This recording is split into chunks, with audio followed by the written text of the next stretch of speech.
ಆಜಿ ಮಸಾಲ. ಎಂತ ಅಡಿಗೆಯ ರುಚಿಯಾಗೋ ರಹಸ್ಯವು 20 ರೂಪಾಯಿ. ತೇಜಸ್ವಿ ಸೂರ್ಯ ಸಂಸದರು ಬೆಂಗಳೂರು ದಕ್ಷಿಣ ಕ್ಷೇತ್ರದ ಬಿಜೆಪಿಯ ಸಂಸದರು ಎರಡನೇ ಬಾರಿಗೆ ಸಂಸದರಾಗಿದ್ದಾರೆ. ಎರಡನೇ ಬಾರಿ ಸಂಸದರಾಗಿದ್ದರೂ ಕೂಡ ಕೇಂದ್ರದ ಮಟ್ಟಿಗೆ ಅಥವಾ ಸಂಸದರ ಮಟ್ಟಿಗೆ ಅತ್ಯಂತ ಒಂದು ಕ್ರಿಯಾಶೀಲ ಆಗಿರ್ತಕ್ಕಂಥ MP ಸಾಕಷ್ಟು ಆಕ್ಟಿವ್ ಆಗಿದ್ದಾರೆ. ಪ್ರತಿ ವಿಚಾರದಲ್ಲೂ ಕೂಡ ಅದು ಬೆಂಗಳೂರು ಆಗಿರ್ಬೋದು, ದೆಹಲಿ ಆಗಿರ್ಬೋದು, ಏನೇ ಇದ್ರೂ ಕೂಡ BJP ಪರವಾಗಿ ನಿಂತ್ಕೊಳ್ತಾರೆ.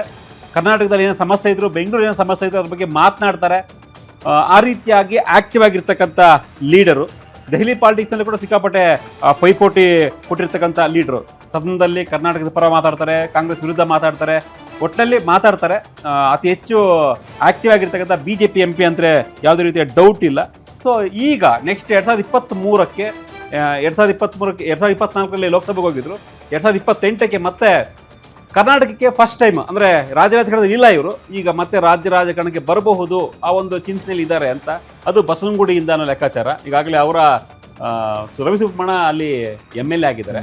ಅವರ ಚಿಕ್ಕಪ್ಪ ಆಗ್ಬೇಕಾ, ಸಂಬಂಧಿಕರು. ಓಕೆ, ಸೊ ಅವರ ಕ್ಷೇತ್ರ ಮೇಲೆ ಕಣ್ಣಿಟ್ಟಿದ್ದಾರೆ. ಇವ್ರ ಕ್ಷೇತ್ರಕ್ಕೆ ಅವರು ಕಳಿಸ್ಬೇಕು ರಾಷ್ಟ್ರ ರಾಜಕಾರಣಕ್ಕೆ ಅನ್ನೋ ರೀತಿಯಾಗಿ ಎಕ್ಸ್ಚೇಂಜ್ ಪ್ಲಾನ್ ಆಗ್ತಿದೆ ಅಂತ ಸುದ್ದಿ. ನಿಜನಾ? ನಮ್ಮ ರಾಜ್ಯಕ್ಕೆ ಅನಂತಕುಮಾರ್ ಅವರ ಅನುಪಸ್ಥಿತಿ ಭಾಳ ಕಾಡ್ತಿದೆ.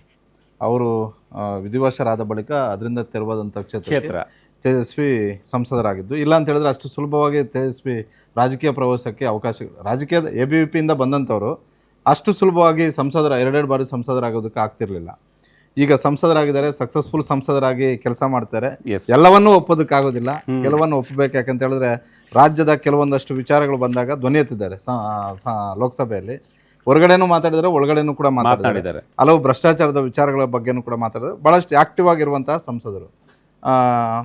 ಆದರೆ ಅವ್ರಿಗೂ ಕೂಡ 2028ರ ವಿಧಾನಸಭಾ ಚುನಾವಣೆ ಅಷ್ಟೊತ್ತಿಗೆ ರಾಜ್ಯ ರಾಜಕಾರಣಕ್ಕೆ ವಾಪಸ್ ಬರಬೇಕು ಅಂತ ಈಗಾಗಲೇ ಬಸವನಗುಡಿ ವಿಧಾನಸಭಾ ಕ್ಷೇತ್ರದ 3 ಬಾರಿ ಆಯ್ಕೆಯಾಗಿರುವಂತಹ ರವಿ ಸುಬ್ರಹ್ಮಣ್ಯ ಅವರು ಕ್ಷೇತ್ರವನ್ನೇ ಆಯ್ಕೆ ಮಾಡ್ಕೊಳ್ತಾ ಇದ್ದಾರೆ ಅನ್ನುವಂಥದ್ದು.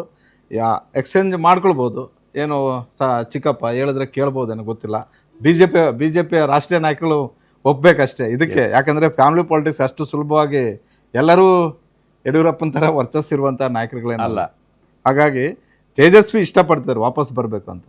ಆ ಇಷ್ಟವನ್ನು ಅವರು BJP ಹೈಕಮಾಂಡ್ ಒಪ್ಕೊಂಡಿದ್ದಾರೆ. ರಾಜ್ಯ ರಾಜಕಾರಣದಲ್ಲಿ ಸಕ್ರಿಯವಾಗಬೇಕು. ರಾಜ್ಯ ರಾಜಕಾರಣದಲ್ಲಿ ಯಾಕಂತ ಹೇಳಿದ್ರೆ ಒಬ್ಬ ಸಂಸದನ ನೋಡೋದಕ್ಕೂ ಒಬ್ಬ ಶಾಸಕನ ನೋಡೋದಕ್ಕೂ ರಾಜ್ಯ ಸಚಿವನ ನೋಡೋದಕ್ಕೂ ಭಾಳಷ್ಟು ವ್ಯತ್ಯಾಸಗಳಿರ್ತವೆ. ರಾಜ್ಯದಲ್ಲೇ ಹೆಸರು ಮಾಡಿದ್ರೆ ದೊಡ್ಡ ಮಟ್ಟಕ್ಕೆ ಬೆಳಿಬೋದು ಅನ್ನುವಂಥ ಒಂದು. 2028ರ ವಿಧಾನಸಭಾ ಚುನಾವಣೆಗೆ ಕರ್ನಾಟಕದಲ್ಲಿ ಸಮ್ಮಿಶ್ರ ಸರ್ಕಾರ ಬಂದರೆ MLA ಕಂಟೆಸ್ಟ್ ಮಾಡಿದ್ರೆ ಗೆದ್ದರೆ ಮಿನಿಸ್ಟರ್ ಆಗ್ಬೋದು ಅನ್ನೋ ಒಂದು ಆಸೆ ಇರ್ಬೋದು. ಏನು BJP ಅವರು ಯುವಕರನ್ನೆಲ್ಲ ಭಾಳ ಸಲ ಮಾಡಿದ್ದಾರೆ. ಬೇರೆ ಬೇರೆ ರಾಜ್ಯಗಳಲ್ಲೂ ಮಾಡಿದ್ರೆ, ಸೆಂಟ್ರಲಲ್ಲೇ ಕೊಟ್ಟಿದ್ರು. ಇಲ್ಲೂ ಮಾಡ್ಬೋದು, ಚಾನ್ಸ್ ಇದೆ ಅಂತ. ಎಸ್, ನೋಡೋಣ ತೇಜಸ್ವಿ ಸೂರ್ಯ ವಾಪಸ್ ಅಂದರೆ ಕರ್ನಾಟಕ ರಾಜಕಾರಣಕ್ಕೆ ಎಂಟ್ರಿ ಆಗ್ತಾರಾ ಇಲ್ವಾ ಅನ್ನೋದು ಕೆಲವೇ ದಿನ ಗೊತ್ತಾಗುತ್ತೆ ಅಫಿಷಿಯಲ್ ಆಗಿ. ಬಟ್ ನಮಗೆ ಸಿಕ್ಕಂಥ ಮಾಹಿತಿ ಪ್ರಕಾರ ಬರಬಹುದು, ಅವ್ರಿಗೂ ಇಂಟ್ರೆಸ್ಟ್ ಇದೆ ಅಂತ.